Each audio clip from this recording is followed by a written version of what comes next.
एक गुरु का एक शिष्य बहुत ही बचाल था। वो हर समय बोलता रहता, दिन भर इधर उधर की बातें करता, भिक्षाटन के लिए जाता तो हर घर से एक नई कहानी लेकर आता और आश्रम के दूसरे शिष्यों को सुनाता। एक शिष्य से दूसरे की बुराई करता, चुगली करता और दूसरों के सामने अच्छा बनने का प्रयास करता। खुद के मुंह से ही खुद की तारीफें करता रहता और हमेशा ही खुद को गुरु के सामने सबसे बुद्धिमान और उत्तम शिष्य साबित करने का प्रयास करता रहता। वो खुद को सभी शिष्यों से अलग और श्रेष्ठ मानता था। उसका कहना था कि मैं एक अमीर घर का लड़का हूं, अगर मैं चाहता तो एक आरामदायक और सुविधाओं से भरा हुआ जीवन जी सकता था, लेकिन मैं वो सब छोड़कर यहाँ आ गया क्योंकि मुझे सत्य की खोज करनी है, खुद को जानना है, जीवन को जानना है। इसलिए मेरा त्याग तुम सबसे बड़ा है। एक दिन गुरु ने आश्रम के सभी शिष्यों को बुलाकर कहा, आप सभी को अगले 1 माह के लिए कोई ना कोई संकल्प लेना है। इससे आपकी संकल्प शक्ति मजबूत होगी और आप में आत्मशक्ति का संचार होगा। आप सभी अपने अपने सामर्थ्य के अनुसार कोई सा भी संकल्प ले सकते हैं और 1 माह से पूर्व आप में से जिसका भी संकल्प टूटता जाए वो अपनी पुरानी दिनचर्या में वापस आते जाएं। सभी शिष्यों ने अपनी शक्ति के अनुसार छोटे बड़े संकल्प लिए और गुरु को अपने अपने संकल्प के बारे में बताकर वहां से चले गए। लेकिन वो बातूनी शिष्य खुद को सबसे अलग और बड़ा दिखाना चाहता था, इसलिए वो सीधा गुरु की कुटिया में पहुंच गया और बोला कि हे गुरुदेव, मैं कोई छोटा मोटा संकल्प नहीं लेना चाहता, बल्कि खुद की ही भांति एक बड़ा और महान संकल्प लेना चाहता हूँ। कृपया आप ही बताएं कि मुझे क्या संकल्प लेना चाहिए। उस बातूनी शिष्य की यह बात सुनकर गुरु मुस्कुराए और बोले, क्या तुम मेरे द्वारा दिए गए संकल्प को पूरा कर पाओगे? क्या तुम्हारे लिए उसे पूरा करना संभव होगा? नहीं, वो तुम्हारे लिए संभव नहीं होगा। तुम उसे पूरा नहीं कर पाओगे, इसलिए तुम खुद ही कोई संकल्प ढूंढ लो। शिष्य ने कहा, नहीं गुरुदेव, आप जो भी संकल्प मुझे देंगे मैं जरूर उसे पूरा करूंगा। आप बताइए तो सही। गुरु ने कहा, तो फिर ठीक है, तुम अगले 1 माह तक चुप रहोगे, अपने मुंह से एक शब्द भी नहीं निकालोगे, यही तुम्हारा संकल्प है। शिष्य ने कहा, गुरुदेव, यह भी कोई संकल्प है? यह तो बहुत ही आसान है। 1 माह तक चुप ही तो रहना है। कोई बड़ा संकल्प दीजिए जो मेरी योग्यता के लायक हो, जिसे पूरा करने में मुझे समस्या हो। गुरु ने कहा, पहले तुम इस संकल्प को तो पूरा करके दिखाओ। शिष्य ने गुरु की बात मान ली। वो उसी समय चुप हो गया और पलटकर कुटिया से बाहर चला गया। उसे चुप रहना बहुत ही आसान लग रहा था। उसने एक दिन तो जैसे तैसे काट लिया, लेकिन दूसरे दिन से उसके मन में ना बोलने का बोझ बढ़ने लगा। तीसरे दिन उसे भारीपन महसूस होने लगा और चौथे दिन उसके अंदर एक अजीब सी बेचैनी होने लगी, क्योंकि आसपास आश्रम के सभी शिष्य एक दूसरे से बातें कर रहे थे। वो भी अपना पक्ष उनके सामने रखना चाहता था, उनकी बोलती बंद कर देना चाहता था, लेकिन उसका संकल्प उसके आड़े आ रहा था। इसलिए वो पूरे दिन बस यूं ही बैठा रहता। इसी तरह से कुछ दिन और बीते और वो शिष्य बीमार पड़ गया। उसका सर फटा जा रहा था, उसका खाने पीने तक का मन नहीं कर रहा था, वो सिर्फ बोलना चाहता था। वो गुरु के पास गया और उनके सामने बैठकर उन्हें लिखकर बताया कि गुरुदेव, मैं बोलना चाहता हूँ, बिना बोले मुझे सांस नहीं आ रही, मेरा दम घुटा जा रहा है, मैं अंदर ही अंदर पागल हुआ जा रहा हूँ, मैं क्या करूँ? संकल्प तोड़ दूं क्या? यह पढ़कर गुरु मुस्कुराए और बोले, संकल्प तो तोड़ने के लिए ही होते हैं, लेकिन जो अपने संकल्प को पूरा कर लेता है वही अपनी आंतरिक शक्ति को बढ़ा पाता है, और जो अपनी आंतरिक शक्ति को बढ़ा लेता है वो समझ और जागृति के राह पर आगे बढ़ जाता है। संकल्प का लेना भी तुम्हारे ही हाथ में था और इसे तोड़ना भी तुम्हारे ही हाथ में है। तुम्हारे बहुत से गुरु भाई अपने संकल्प को तोड़कर अपनी पुरानी दिनचर्या पर वापस आ चुके हैं। अगर तुमसे नहीं हो पा रहा है तो तुम भी अपना संकल्प तोड़कर अपनी पुरानी दिनचर्या में वापस जा सकते हो।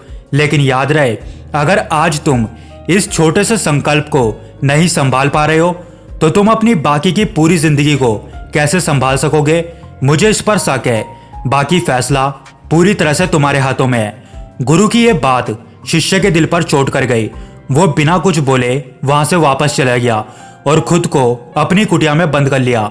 वो केवल अपने जरूरी कामों के लिए ही कुटिया से बाहर निकलता, बाकी सारे समय वो कुटिया के अंदर ही बैठा रहता। 15 दिन बीत चुके थे और आश्रम के लगभग सभी शिष्यों का संकल्प अब तक टूट चुका था, लेकिन उस बाचाल शिष्य का संकल्प अभी भी जारी था। संकल्प लेने के बाद से अब तक उसने एक शब्द भी ना बोला था। सारा आश्रम हैरान था कि इतना बोलने वाला इंसान चुप कैसे हो गया। 15 दिन बीतने के बाद वो दोबारा अपने गुरु के पास गया और लिखकर बताया, हे गुरुदेव, मैं बाहर से तो चुप हूँ, लेकिन मेरे भीतर बहुत सी आवाजें हैं, बहुत सी चीख पुकार और शिकायतें हैं। मैं अंदर ही अंदर बात करता रहता हूँ। मेरा मन तरह तरह के प्रश्न पूछता रहता है। मैं बाहर से जितना मौन हूँ, अंदर से उतना ही शोर शराबे से भरा हुआ हूँ। मुझे शक हो रहा है, क्या मेरा संकल्प अभी भी जारी है? गुरु ने कहा, हाँ, तुम्हारा संकल्प अभी भी जारी है, लेकिन जब तक लोगों की आवाजें तुम्हारे कानों में पड़ती रहेंगी, तुम्हारा मन बोलता रहेगा, क्योंकि इसे तो आदत है बोलने की। तुम भले ही बाहर से चुप रहो, लेकिन तुम अंदर ही अंदर बोलते रहोगे। तुम्हें इन बातों से, इन आवाजों से दूर जाना पड़ेगा। शिष्य गुरु को प्रणाम कर वहां से चला जाता है और सुबह होते ही अपनी कुटिया को छोड़कर जंगल की तरफ चला जाता है। कई दिन बीत जाते हैं। संकल्प का समय भी अब पूरा हो चुका था, लेकिन वो शिष्य लौटकर नहीं आता। आश्रम में सभी को डर था कि कहीं जंगली जानवरों ने उसे खा ना लिया हो। इस बीच उसे ढूंढने की बहुत कोशिश भी करी गई, लेकिन वो कहीं पर भी नहीं मिला। सभी गुरु भाइयों ने मान लिया था कि जंगली जानवरों ने उसे अपना शिकार बना लिया है, लेकिन गुरु को ऐसा नहीं लगता था। एक दिन आश्रम का एक शिष्य गुरु के पास आया और बोला कि गुरुदेव, उस बाचाल शिष्य के साथ क्या हुआ होगा? क्या जानवरों ने उसे मार दिया होगा? गुरु ने कहा, हो सकता है कि जानवरों ने उसे अपना शिकार बना लिया हो, लेकिन उसके ना लौटने की एक दूसरी वजह भी हो सकती है। शायद उसे वो मिल गया है जिसके लिए वो गया था। शिष्य ने पूछा कि गुरुदेव, क्या ज्यादा बोलना इतना हानिकारक होता है? गुरु ने कहा, इंसान के जीवन के बहुत सारे दुखों में से एक दुख ये भी है कि वो कभी चुप नहीं रह सकता, हमेशा कुछ ना कुछ बोलता ही रहता है। सिर्फ हमारे बोलने के कारण हमारे आधे से ज्यादा दुख पैदा होते हैं। परिवार के अधिकतर झगड़ों की वजह हमारा बेमतलब का बोलना ही होता है। हम में से कोई भी चुप नहीं रहना चाहता।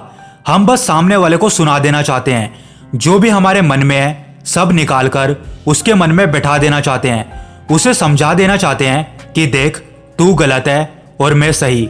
आखिर ये कहाँ तक उचित है, क्योंकि दूसरा भी तो यही कर रहा है।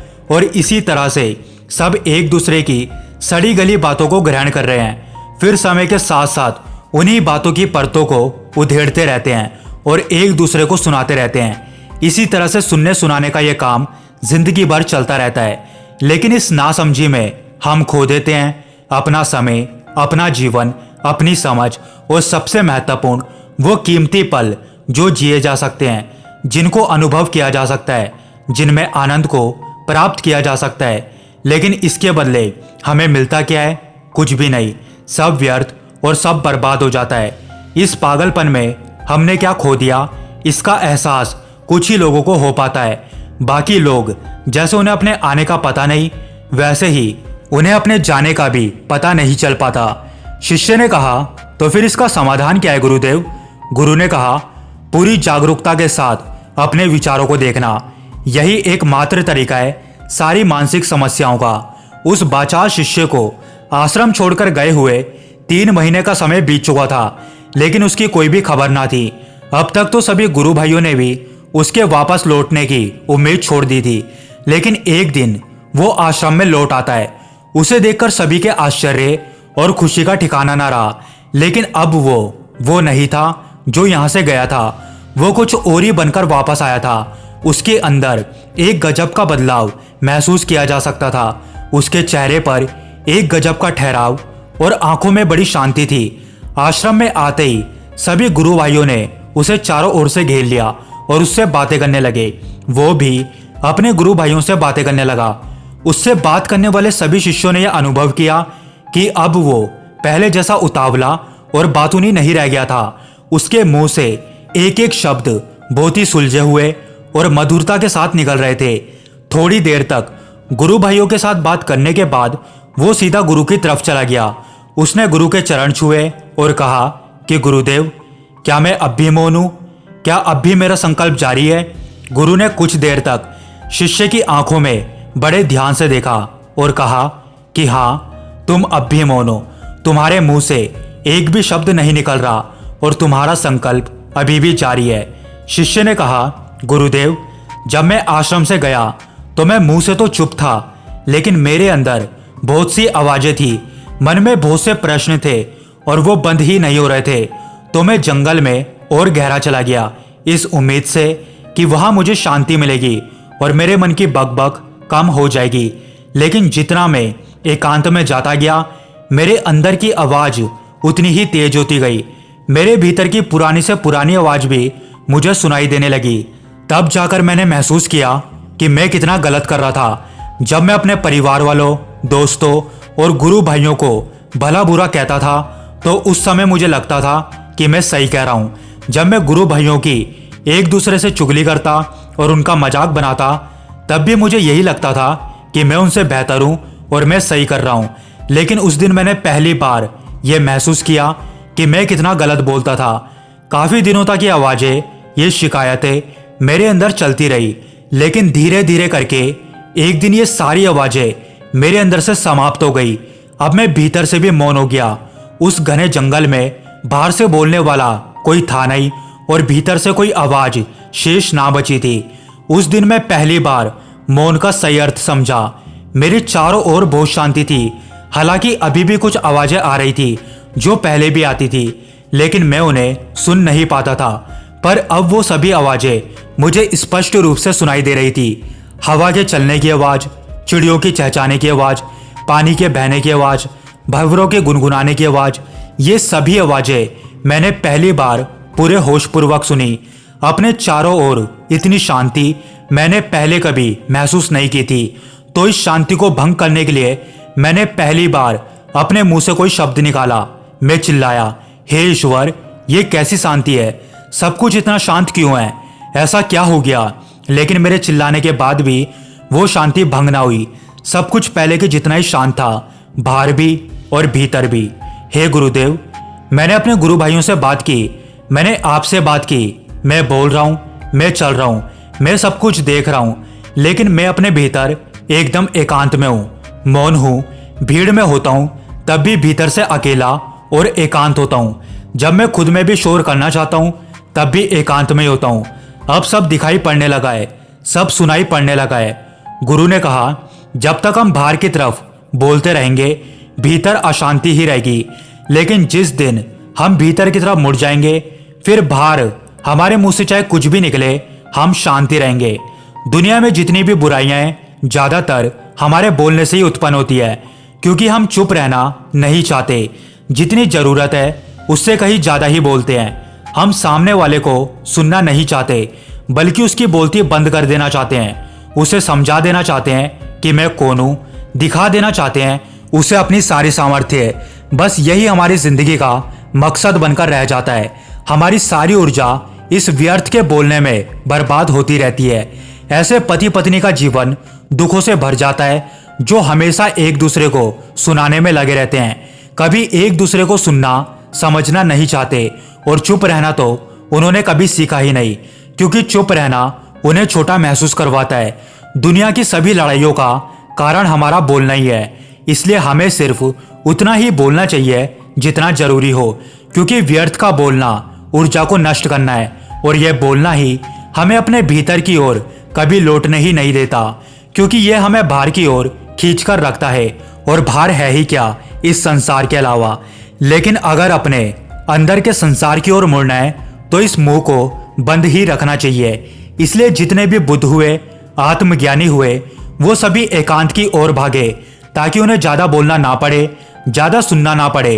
वो एकांत में रहें और शांत रहें, इसलिए आसानी से भीतर की यात्रा कर पाए।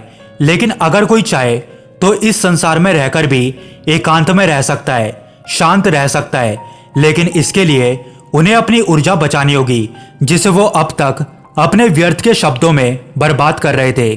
दोस्तों, इस कहानी की सीख यही है कि व्यर्थ का बोलना ऊर्जा को नष्ट करना है, और यह बोलना ही हमें अपने भीतर की ओर लौटने नहीं देता, क्योंकि यह हमें बाहर की ओर झुकाए रखता है। और जिन्हें भीतर की यात्रा करनी है उन्हें अपने मुंह को बंद ही रखना चाहिए।